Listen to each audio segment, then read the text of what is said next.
तो हम लोग रस विश्लेषण एवं निष्पत्ति के बारे में अध्ययन कर रहे थे, जिसमें हमने रस सूत्र जो भरत मुनि ने दिया नाट्य शास्त्र में कि विभावानुभाव व्यभिचारी संयोगादृश निष्पत्ति, और इसके 4 व्याख्याता आचार्य भट्ट लोलट, आचार्य शंकुक, भट्ट नायक और आचार्य अभिनवगुप्त। इनमें से भट्ट लोलट ने जो मत दिया उसे उत्पत्तिवाद या आरोपवाद कहा, शंकुक का मत अनुमितिवाद कहा गया और भट्ट नायक के मत को भुक्तिवाद या भोगवाद कहा गया, और अभिनवगुप्त के मत को अभिव्यक्तिवाद कहा गया। जिसमें भट्ट लोलट ने जो रस सूत्र में आया संयोग शब्द है उसका अर्थ बताया उत्पाद्य और उत्पादक संबंध, और भट्ट लोलट के अनुसार निष्पत्ति का अर्थ है उत्पत्ति।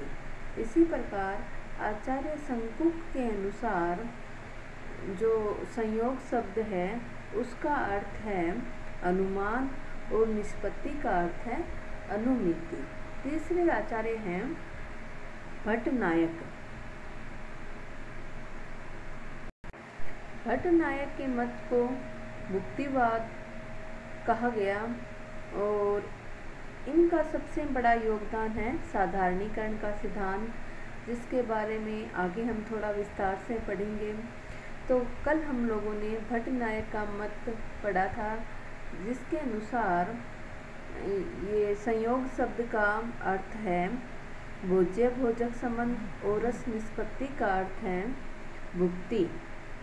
तो आज हम लोग चौथे आचार्य अभिनवगुप्त के बारे में अध्ययन करेंगे। अभिनवगुप्त का जो मत है वो अभिव्यक्तिवाद कहलाता है। रस सूत्र के चौथे व्याख्याता आचार्य अभिनवगुप्त हैं। उनके अनुसार रस की न तो उत्पत्ति होती है और न ही अनुमिति होती है, अपितु उसकी भुक्ति होती है, और न ही मुक्ति होती है, न अनुमिति होती है, न उत्पत्ति होती है, अपितु रस की अभिव्यक्ति होती है। इसलिए उनका मत अभिव्यक्तिवाद कहलाया। इनके अनुसार रस है ये व्यंजना का व्यापार है। व्यंजना शब्द शक्ति होती है। 3 प्रकार की शब्द शक्तियाँ होती हैं, अभिधा, लक्षणा और व्यंजना। तो अभिनवगुप्त के अनुसार रस है ये व्यंजना का व्यापार है। जैसे मिट्टी में व्याप्त गंध जल के छींटे देने से व्यक्त हो जाती है, कि मिट्टी में गंध रहती है लेकिन वो हमें महसूस नहीं होती। जब उस पर पानी गिरता है, पानी डाला जाता है तो वो अनुभव की जाती है। उसी प्रकार जो सहृदय सामाजिक है, यानी जो दर्शक, श्रोता या पाठक है, उसके हृदय में भी वासना रूप से निरंतर विद्यमान स्थायी भाव विभाव आदि के द्वारा अभिव्यक्त हो जाते हैं। इसलिए ये कहते हैं कि रस व्यंग्य है जो व्यंजना का व्यापार है। विभाव, अनुभाव और संचारी भाव व्यंजक है जो स्थायी भाव को अभिव्यक्त करते हैं। विभाव आदि सामान्य व्यवहार में लौकिक होते हैं, किंतु काव्य और नाटक आदि में वे अलौकिक हो जाते हैं।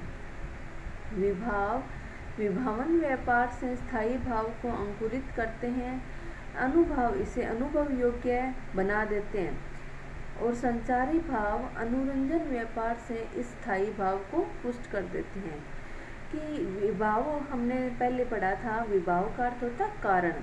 कोई कारण उत्पन्न होता है और वो स्थायी भाव को अंकुरित करता है, अंकुर उत्पन्न कर देता है। और अनुभाव हमने पढ़ा था कि अनुभाव भाव बोधक है, अर्थात भाव की उत्पत्ति हमें जिन चेष्टाओं को देखकर लगती है वे अनुभाव कहलाते हैं।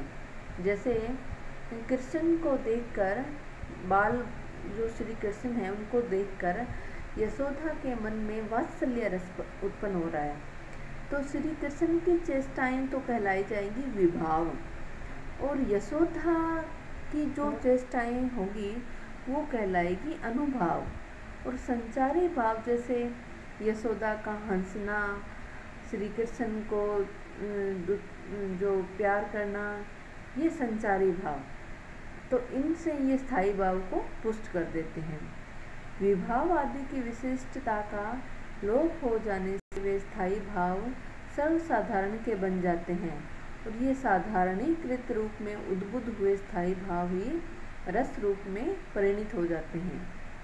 यानी जो वात्सल्य रस उत्पन्न हुआ वो सर्वसाधारण के लिए एक जैसा बन जाता है। यह नहीं कि ये सिर्फ श्री कृष्ण का यशोदा के प्रति है, ऐसा नहीं है। जो वहाँ देखने वाला जो दर्शक या श्रोता पाठक बैठा है उनके मन में भी वो उसी प्रकार का वात्सल्य रस उत्पन्न होता है जैसे किसी भी बच्चे को देखकर उत्पन्न होता है। तो यहाँ पर ये सर्वसाधारण के भाव बन जाते हैं। तो अभिनव गुप्त का ये जो रस सिद्धांत है ये शैव मत पर आधारित है। जैसे जो शंकुक था वो उनका दर्शन था अनुमितिवाद, वो न्याय दर्शन पर आधारित था। भट्टनायक का भुक्तिवाद है वो सांख्य दर्शन पर आधारित था। और अभिनव गुप्त का ये रस सिद्धांत शैव मत पर आधारित है। ये ऐसे छोटे छोटे प्रश्न बनते हैं जो प्रतियोगिता परीक्षाओं में पूछे जाते हैं कि अभिनव गुप्त ने कौन सा मत दिया, उनके अनुसार उनका मत है वो किस मत पर आधारित है। तो ये बातें हमें याद रखनी चाहिए। उन्होंने कहा, अभिनव गुप्त ने कहा कि रस ब्रह्मानंद सहोदर है। रस का आस्वादन एक विलक्षण और लोकातीत अनुभव है। अभिनव गुप्त की व्याख्या में रस की सत्ता आत्मगत मानी गई है। रस से हृदय सामाजिक के हृदय में व्याप्त होता है। और अभिनव गुप्त के अनुसार निष्पत्ति का अर्थ है अभिव्यक्ति और संयोग का अर्थ है व्यंग्य व्यंजक शब्द।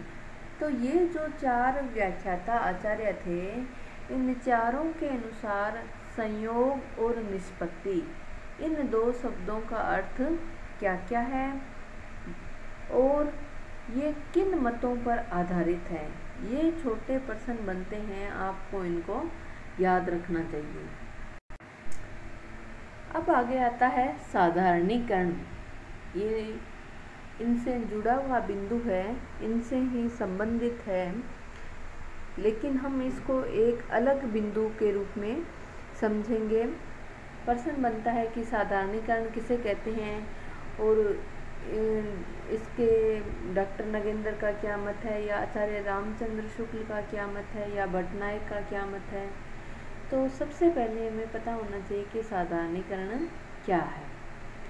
तो रस सिद्धांत में साधारणीकरण का विशेष महत्व है और साधारणीकरण के बिना रसानुभूति हो ही नहीं सकती। और इसका आविष्कार करने का श्रेय रस सूत्र के तीसरे व्याख्याता आचार्य भट्टनायक को है। ये हमने पहले भी पढ़ा है कि साधारणीकरण का अर्थ है सामान्यीकरण, और इसको किसने दिया, रस सूत्र के जो तीसरे व्याख्याता है आचार्य भट्टनायक। भट्टनायक के अनुसार साधारणीकरण है भावक्त्वम साधारणीकरण। ये पंक्ति मैंने पहले भी आपको कही थी कि आप ध्यान में रखना। तो साधारणीकरण को समझते हम, ये होता है सामान्यीकरण। इस प्रक्रिया में विभाव आदि का विशेष समाप्त हो जाता है और वे सामान्य प्रतीत होते हैं। ये बात मैं बार बार बता रही हूँ कि चाहे यशोदा कृष्ण का प्रसंग ले लो, चाहे दुष्यंत शकुंतला का ले लो, चाहे राम सीता का ले लो। दुष्यंत शकुंतला का प्रसंग लेते हैं तो उसमें शकुंतला न रहकर एक सुंदर कामिनी मात्र रह जाती है। और रंगमंच पर अगर यशोदा और कृष्ण का प्रसंग लेते हैं तो यशोदा कृष्ण के प्रति वात्सल्य भाव का अनुभव करती है और इस नाटक को देखने वाले दर्शक भी कृष्ण की चेष्टाओं को देखकर वात्सल्य रस का अनुभव करते हैं। दूसरे शब्दों में हम यह कह सकते हैं कि काव्य में वर्णित आश्रय यानी यशोदा के साथ दर्शक सामाजिक की अनुभूति का तादात्म्य हो जाता है। यानी उस समय रंगमंच पर जो व्यक्ति जिसके हृदय में रस उत्पन्न हो रहा है और देखने वाले जो दर्शक हैं उन दोनों की अनुभूति का तादात्म्य हो जाता है। कृष्ण केवल यशोदा के पुत्र न रहकर सबको अपने पुत्र प्रतीत होते हैं, अर्थात सबके वात्सल्य भाव का आलंबन बन जाते हैं और इसी प्रक्रिया को साधारणीकरण कहते हैं। इस साधारणीकरण के विषय में विभिन्न विद्वानों ने जो मत प्रस्तुत किए उसमें सबसे पहले भट्ट नायक ही है, क्योंकि भट्ट नायक ने ही ये सिद्धांत दिया था और इनके अनुसार साधारणीकरण की परिभाषा है भावक्त्वं साधारणीकरण तेन ही व्यापारेण विभाज्य च स्थायी च साधारणीक्रियन्ते, अर्थात भावक्त्व साधारणीकरण है, इस व्यापार से विभाव आदि और स्थायी भावों का साधारणीकरण होता है। साधारणीकरण के कारण सीता आदि विशेष पात्र कामिनी आदि सामान्य पात्र के रूप में प्रतीत होते हैं, अर्थात सीता सीता न रहकर कामिनी मात्र रह जाती है। स्थायी भाव और अनुभाव आदि के साधारणीकरण का अर्थ है उनका संबंध विशेष से स्वतंत्र होना और सामान्य रूप में प्रतीत होना।